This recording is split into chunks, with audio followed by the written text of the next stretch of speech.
আপোনালোকে জানে যে ট্ৰাইবেল বেল্ট এণ্ড ব্লক যিখন আইন সেই আইনখন গোপীনাথ বৰদলৈ কংগ্ৰেছ দলৰ মুখ্যমন্ত্ৰী হৈ থকা অৱস্থাত এই আইনখন প্ৰণয়ন কৰা হৈছিল আৰু নিৰবিচ্ছিন্নভাৱে ট্ৰাইবেল বেল্ট এণ্ড ব্লকত সন্দেহযুক্ত লোকসকল আহি সোমাইছে আৰু যিসকল লোক আহিছে তেওঁলোক ভূমিহীন নহয় ওচৰৰে বুঢ়া বুঢ়ী গাঁও তেওঁলোকৰ নিজৰ ভোটাৰ লিষ্টতো নাম আছে মাটিও আছে তেওঁলোকে কৰে কি যে এনেকে তেওঁলোক লাহে লাহে ডিমৰিয়াত সোমাই আছে আৰু ডিমৰিয়াত আহি প্ৰায় ৪,০০০ ভোট ৫,০০০ ভোট তেওঁলোকে সৃষ্টি কৰি লৈছিলে ২ বছৰ ৩ বছৰ ৪ বছৰ পিছত সেইটো এটা ২০-২৫ হাজাৰৰ এটা ব্লক হৈ যায় তাৰ পিছত তেওঁলোকে ৰাজনৈতিকভাৱেও সিদ্ধান্ত ল'ব আৰম্ভ কৰে আৰু যেতিয়া ২৫,০০০ মানুহ হৈ যায় তেতিয়া ৰাজনীতি কৰা মানুহসকলে এভিকশ্যন কৰিব নিদিয়ে কাৰণ তেতিয়া তাত অবভিয়াছলি এটা ইমান ডাঙৰ ভোট বেংক গতিকে মানুহে এভিকশ্যন কৰিলে যি পাৰ্টিয়ে নহওক আপত্তি কৰিব যে এইখিনি এভিকশ্যন কৰিলে আমাক ভোটাৰে বেয়া পাব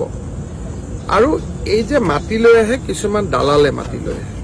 আমি সোণাপুৰত দালালখিনি আমি আইডেণ্টিফাই কৰিছোঁ তেওঁলোকক আমি এৰেষ্ট কৰিম মানুহবিলাক নিজেও নাহে অলপমান পইচা লৈ দালালবিলাকে আনি বহুৱাই দিয়ে আৰু এই যিটো ট্ৰাইবেল বেল্ট এণ্ড ব্লক এইটো গুৱাহাটীৰ নিচেই ওচৰত গতিকে এই বেল্ট এণ্ড ব্লকটোত যদি এইটো অৱস্থা হৈছে বাকী বেল্ট এণ্ড ব্লকত কেনেকুৱা অৱস্থা আমি নিজেই বুজি পাব পাৰোঁ চৰকাৰে প্ৰচেষ্টা লৈ আছে আৰু যোৱাকালি গোটেই নিশা আমি একশ্যন লৈছোঁ আজিও ডিজিপি তাত গৈছে কালি এবাৰ সময় হ'লে ময়ো যাম আৰু আমি তাত ট্ৰাইবেল বেল্ট এণ্ড ব্লকত যিমানখিনি সন্দেহযুক্ত নাগৰিক আহিছে আমি গোটেইখিনি উচ্ছেদ কৰিম যিখিনি শ্লোগান কালি তাত দিছিলে সেই একেখিনি শ্লোগান আপোনালোকে বাংলাদেশত যিটো ঘটনা হৈছিল বাংলাদেশত যিবিলাক শ্লোগান ইউজ কৰিছিল সেম শ্লোগান যোৱাকালি সোণাপুৰত ইউজ কৰিছে ৰেলগাড়ীও ৰখাই দিছে আপ এণ্ড ডাউন কৰিব দিয়া নাই ৰেলগাড়ী ৰখিছে আৰু আপোনালোকে দেখিছে যে সৰু বাচ্চাৰ পৰা বয়সস্থলৈকে চবৰ হাততে লাঠি দা চবৰ হাততে আছিল আৰু কালি যদি পুলিচ তাতে লগে লগে ৰিইনফোৰ্সমেন্ট নহলহেঁতেন বা গুলি নহলহেঁতেন হয়তো বহুত ডাঙৰ ঘটনা এটা ঘটি গ'লহেঁতেন অসমৰ হিষ্ট্ৰীত নোহোৱা ঘটনা এটা ঘটি গ'ল আপোনালোকে জানে যে ট্ৰাইবেল বেল্ট এণ্ড ব্লক যিখন আইন সেই আইনখন গোপীনাথ বৰদলৈ কংগ্ৰেছ দলৰ মুখ্যমন্ত্ৰী হৈ থকা অৱস্থাত এই আইনখন প্ৰণয়ন কৰা হৈছিল আৰু নিৰবিচ্ছিন্নভাৱে ট্ৰাইবেল বেল্ট এণ্ড ব্লকত